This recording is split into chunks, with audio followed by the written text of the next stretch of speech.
on this first trading day of the month, the markets are trying to shed what has been for many, many years August's bad rep. The Stock Traders Almanac. Okay, so we wanted to take this back to show you. It shows that for the last 33 years, August has been the worst month for both the Dow and the S&P 500. Okay, last year's 7% gain was an outlier. Let's just make that certainly clear. But with a huge millennial-driven deal unveiled late last night, could the suddenly hot fintech sector help this August buck the bad trend? Square powering higher by 12.8% after announcing it'll pay $29 billion for the buy now, pay later firm Afterpay, which has 16 million customers and complements Square's Cash App. No surprise that Afterpay is charging higher by 39.7% right now. This deal puts the mobile payment giant in direct competition with Affirm, which right now is jumping as well by 15.25%, but also with PayPal, which is slightly lower by 1%. Both already have buy now, pay later options. And you know what?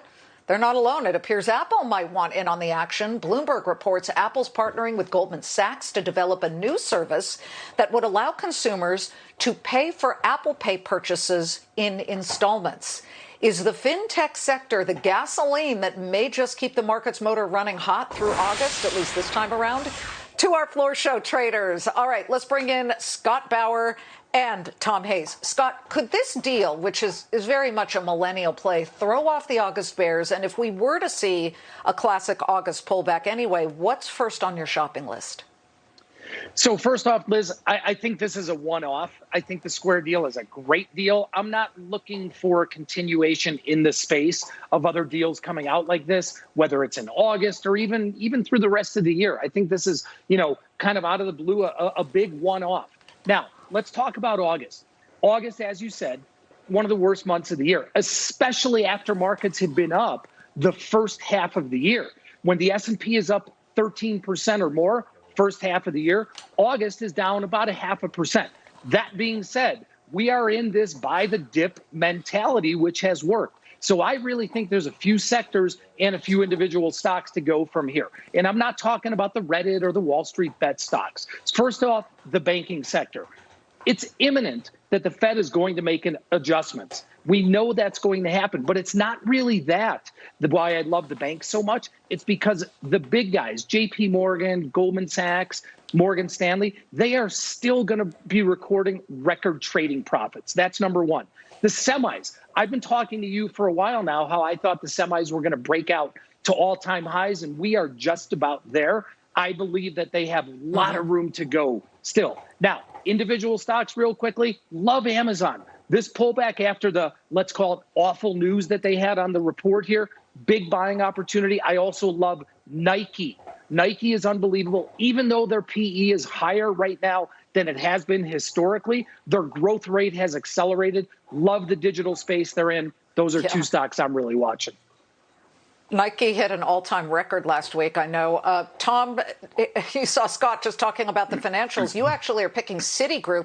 But do you get the sense that this August is going to somehow buck the trend? Or as Scott says, but maybe not. I mean, we're looking at a very different sort of landscape at the moment as we try desperately to emerge from the pandemic. And, there are a lot of question marks here. Yeah, well, as Scott mentioned banking and he mentioned semiconductors. So I have one of each. I do think this is the time to use any pullbacks to buy the highest quality stocks. So we've got three for you. Citigroup is trading at 0.87 times tangible book. In normalized conditions, that will revert back to 1 to 2 times tangible book. It's trading at 8.5 times next year's earnings versus its historic multiple of 12 times.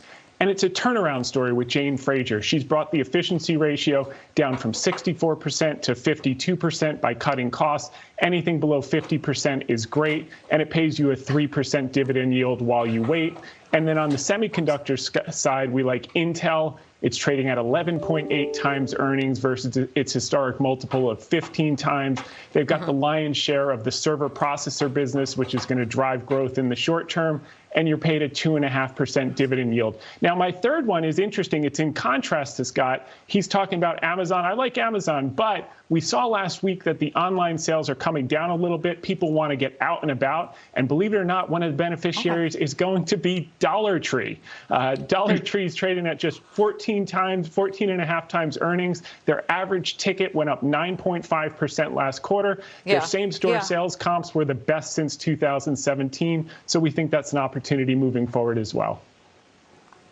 Scott, you know, at 30,000 feet, when you look at where the market has been this year and where it is going, X these specific names that both you and Tom have chosen, there's a good article on investing.com where they pointed out a couple of things. Advancers have been barely outpacing decliners over the last few weeks. So that's sort of red flag number one. New highs are shrinking while new lows remain high. And then you've got the classic week seasonal patterns. It almost feels like it wouldn't be the worst thing in the world to see, or anything unrealistic to see, some type of correction or pullback in the next couple of weeks. No, it wouldn't, Liz. And that's why I am telling my students and people that follow me in these market highs that we're seeing, even though I believe we're going higher, volatility is still really cheap out there. We're not seeing the VIX down at, 12, 13 or anything like that, but volatility is pretty cheap. So people should be buying insurance, but still staying in those sectors or staying in those stocks that they want to be in moving forward here. Could we see 5-10% pullback? Yes. And I agree with you. That would be healthy. But until this buy the dip mentality is kind of behind us, I think we got to stay the course. Yeah, well, buy the dip has actually worked lately, but we shall see. Great to see you both, Scott Bauer, Tom Hayes, and quick check of the VIX, by the way. Thanks for having us. It is moving higher for the volatility. They're up about 4.8%. We got this Fox Business Alert merger.